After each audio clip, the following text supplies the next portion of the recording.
ke toilet, ke kamar mandi, ke kamar kecil, kita juga diajarkan masuk dengan kaki kiri, berdoa, kita berzikir Allahumma inni a'udzubika minal khubuthi wal khaba'ith.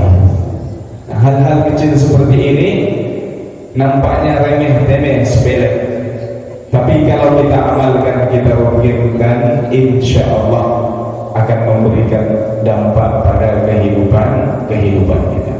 Bapak Ibu yang dirahmati Allah Subhanahu wa taala, seperti yang diamanahkan pengurus, insya Allah kajian kita temanya tentang membahas masalah fikih. Nah, ini masalah fikih ini lumayan berat ya, kajiannya, materinya. Jadi kalau kajian rutin ini tak seperti ceramah-ceramah umum, kita harus agak bersabar ya. Karena yang kita sampaikan, yang kita baca, yang kita bahas ini adalah kitab. Jadi kita baca dari awal, kita jelaskan apa yang perlu dijelaskan, nanti akan sampai kepada kita memahami secara keseluruhan. Jangan buru-buru ya, baru kita bahas tentang bertohara, bersuci, sudah bertanya tentang nikah, atau baru mulai tohara sudah bertanya tentang masalah apa ya, masalah yang lain, zakat dan puasa. Nah, kecuali memang ada ya hal-hal yang mendesak, yang darurat, maka kita baca pelan-pelan, harus sabar. Hal begitu menuntut ilmu. Nah, menuntut ilmu ini berat, maka disediakan pahala yang besar oleh Allah Subhanahu wa taala. Man salaka tariqan yaltamisu fihi ilman sahhalallahu lahu bihi tariqan ila al-jannah. Siapa yang menempuh satu jalan dalam menuntut ilmu, Allah mudahkan baginya menuju surga Allah. Kenapa? Karena dengan ilmu ini kita bisa meraih surga Allah. Bagaimana kita bisa sholat kalau ilmu sholat itu tidak kita ketahui? Bagaimana kita mau berpuasa dengan mendapatkan pahala yang luar biasa kalau seandainya kita tidak tahu apa-apa yang membatalkan puasa, apa-apa sunnah-sunnah yang harus kita lakukan ketika berpuasa, apa-apa fadilah kelebihan kalau kita banyak melakukan puasa, yang begitu seterusnya seluruhnya. Maka kata baginda Rasulullah sallallahu alaihi wasallam, man arada dunya fa alaihi bil ilmi. Siapa yang menginginkan kehidupan dunia ini, maka dengan ilmu. Wa man arada al akhirah fa alaihi bil ilmi. Yang menginginkan kebahagiaan akhirat juga dengan ilmu. Wa man aradahuma fa alaihi bil ilmi. Siapa yang menginginkan keduanya, maka juga dengan ilmu. Maka insyaallah kitab yang akan kita baca ini diberi judul dengan Kitabus Sholati 'alal Madhahibi al-Arba'ati ma'a adillati ahkamiha. Judulnya kitab tentang membahas perkara sholat. Nah, sholat ini hal utama dalam kehidupan kita. Orang yang baik sholatnya, insya Allah baik amal yang lain. Sholat ini yang pertama kali, awwalu ma yuhasabu bihil 'abdu yaumil qiyamah. Yang pertama kali akan dihitung bagi kita ini di pengadilan akhir. Kalau baik sempurna sholat kita, insya Allah amalan yang lain ikut. Kalau sholat kita bermasalah, begitu juga dengan amalan yang lain. Alal madahib al-arba'ah, menurut pandangan imam mazhab yang empat. Bagaimana takbiratul ihram caranya menurut Imam Asy-Syafi'i, menurut Imam Ahmad bin Hanbal, menurut Imam Abu Hanifah, dan menurut Imam Malik bin Anas. Karena kebanyakan ulama kita, mayoritas ulama kita sudah memberikan legitimasi ataupun pengakuan bahwasanya dalam hal beribadah ini, dalam mengamalkan rukun Islam itu, kita sudah punya patokan, yakni imam 4 madhab yang mu'tabar, yang diakui keilmuannya, kepandaiannya, kesolehannya, ibadah dan ketaatannya kepada Allah Subhanahu wa taala. Kalau kita ini orang awam, kita disuruh baca hadis, baca ayat, kemudian bagaimana memahaminya untuk mendapatkan suatu hukum-hukum dalam agama ini, ya rasa-rasanya kita akan kewalahan. Belum lagi dalil-dalil dalam syariat ini, sumber utamanya dua, Al-Quran dan As-Sunnah, hadis ini dalam berbahasa Arab. Maka diibaratkan kita mengikuti madhab itu seperti kalau kita sedang sakit kepala, kita ke apotek, kita belilah obat sakit kepala itu. Tapi kalau kita tidak bermadhab, tidak mengikut apa yang sudah dipahami oleh ulama kita itu, kalau kita sakit kepala, kita carilah komposisi daripada obat sakit kepala itu, kita racik sendiri, kita buat sendiri. Kalau ibarat lainnya, seperti kalau kita ingin makan rendang, kemana kita?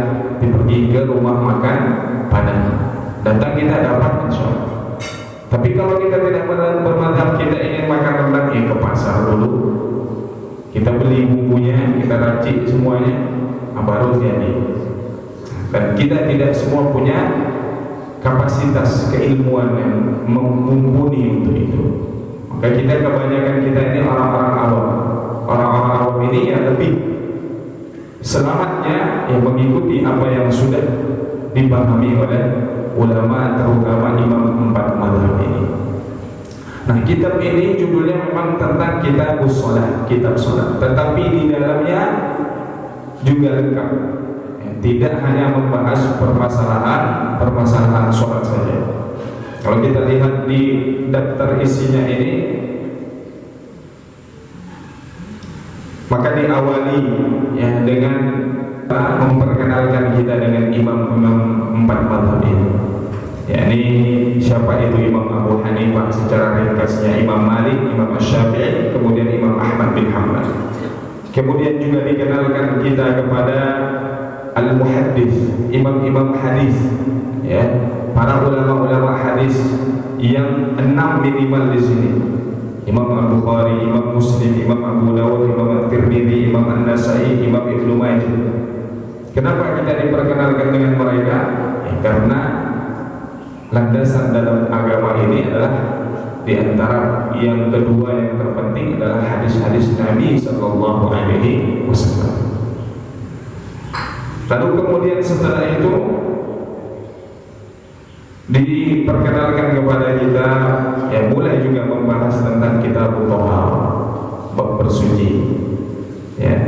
Maka kalau kita buka buku-buku fikih, susunannya seperti itu. Selalu yang pertama dimulai dari kitab Thaharah, tentang bersuci. Kenapa? Karena mayoritas amalan-amalan yang kita kerjakan ini menjadi syarat utama adalah suci dari hadas kecil maupun hadas besar. Sholat yang kita kerjakan, tawaf, berkeliling Ka'bah, ibadah-ibadah yang lain kebanyakan yang diminta syaratnya itu suci dari hadas kecil maupun hadas besar.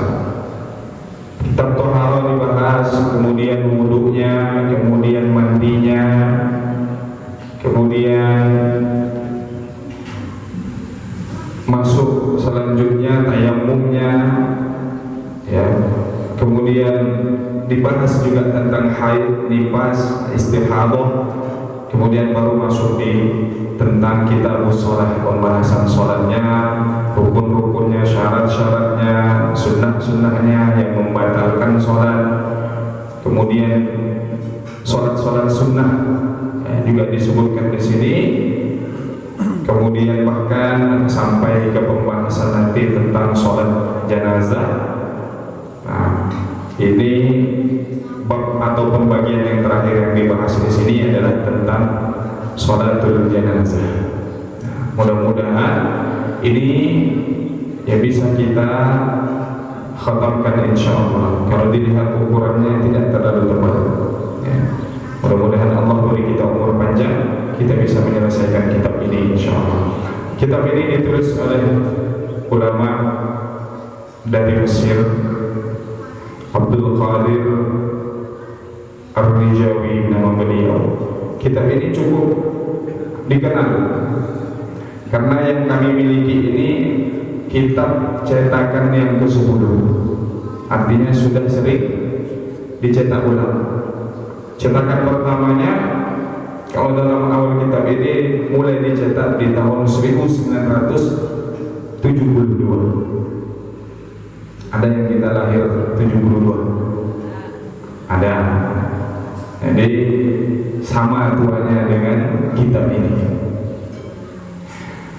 Kemudian yang terakhir ya, yang dicetak di cetakan ke-10 ini yang kami dapatkan, kami tidak tahu informasi terakhir apa. Ada cetakan terbaru lagi dari cetakan ke-10 ini, karena cetakan ke-10 ini sendiri dicetak di tahun 2013. Sudah 7 tahun atau 8 tahun yang lalu. Maka mudah-mudahan insyaallah kitab ini memberikan manfaat faedah bagi kita.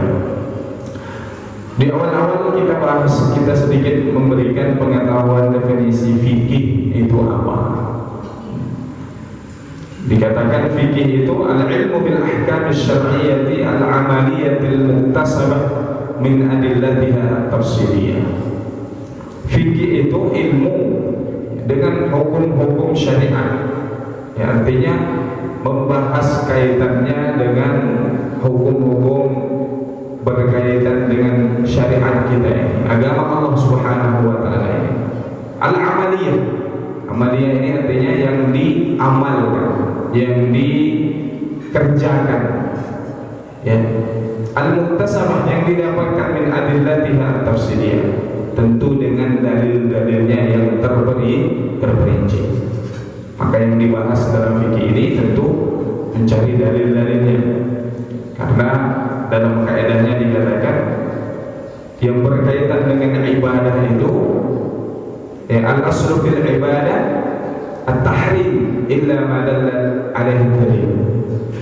Asal dalam beribadah itu seluruhnya tidak boleh kecuali ada dalil yang menyuruh kita untuk mengerjakan suatu amalan tersebut. Beda dengan perkara muamalah. Muamalah ini cara berinteraksi. Kalau muamalah ini al-aslu, asal-asas fil muamalah itu al-ibahah, boleh-boleh saja. Illa ma dalla alaihi dalil ala tahrimi, kecuali ada dalil yang mengharamkan, membolehkan cara kita berinteraksi, jual beli, akad dan lain sebagainya. Maka kalau berbicara ringkasnya fikih itu ya penjelasan daripada rukun Islam. Ya. Kalau dalam rukun iman biasanya dikaji dalam bab, dalam disiplin ilmunya tentang ilmu tauhid, ilmu aqidah, ilmu kalam, ya ilmu usuluddin, pokok-pokok dalam agama ini. Ilmu tauhid, bagaimana mengesahkan Allah Subhanahu wa taala, itu dikenal dalam pelajarannya atau ilmunya ilmu aqidah atau ilmu tauhid. Maka kita kenal 3 komponen penting dalam agama ini. Ada iman, ada Islam, ada ihsan. Iman ini yaitu bagaimana kita berakidah kepada Allah Subhanahu wa taala. Kemudian Islam ya bagaimana mengamalkan kita dalam beribadah. Dalam rukun Islam ada sholat, ada puasa, ada zakat, ada haji. Maka itu amalan kita dalam beribadah kepada Allah Subhanahu wa taala. Dan yang ketiga ihsan. Kalau iman baik, Islam kita baik, beribadahnya bagus, maka level kita akan naik menjadi orang-orang muhsinin. orang-orang yang senantiasa melakukan kebaikan. Nah, orang-orang ihsan ini Rasulullah memberikan definisinya bagaimana menjadi orang-orang muhsinin. Orang yang naik levelnya menjadi orang-orang ihsan ini, an ta'budallaha ka'annaka tarahu fa in lam takun tarahu fa innahu yarah. Beribadah kepada Allah, menyembah Allah seolah-olah kita melihat Allah Subhanahu wa taala. Jika tidak sampai level itu, fa innahu yarah, yakin Allah melihat kita. Artinya beribadah itu 24 jam sepanjang hayat kita, seluruh hidup yang kita miliki ini. Bagaimana kita yakin seluruh gerak-gerik kita ini selalu dipantau dan diawasi oleh Allah. Kalau sudah merasa dipantau dan diawasi oleh Allah, maka tidak ada celah kita untuk melakukan hal-hal yang tidak diridhoi oleh Allah. Tidak ada celah bagi kita untuk meninggalkan hal-hal yang diperintahkan oleh Allah Subhanahu wa taala.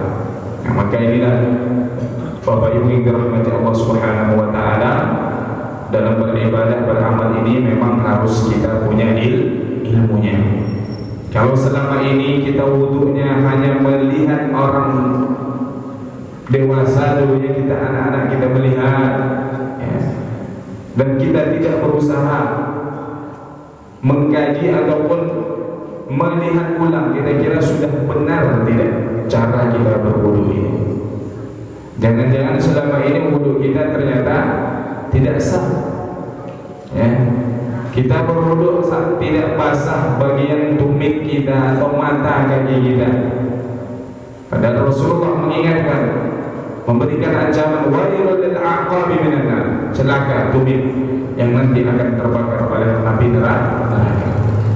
Saat itu Rasulullah melihat ada seorang sahabat yang wudunya tidak basah tumit, maka Rasulullah memberikan peringatan. Nah, begitu juga dengan kita. Nah, dengan demikian mudah-mudahan dengan belajar ini ibadah kita menjadi lebih berkualitas. Karena kalau ibadah-ibadah fardu ini tak bisa kita tambah-tambah. Sholat subuh 2 rakaat, oh, saya ingin lebih. Sholat subuhnya 3 rakaat, 4 rakaat, tidak bisa. Yang bisa ditambah-tambah itu amalan sunnah, diperbanyak. Tapi amalan fardu ini bisanya diperbaiki, ya, dihiasi dengan seindah mungkin, sebaik mungkin, sesuai dengan apa-apa yang diajarkan oleh Rasulullah sallallahu alaihi wasallam.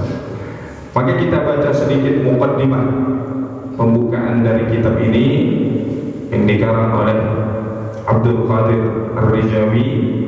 Di sini tidak dituliskan biografi beliau.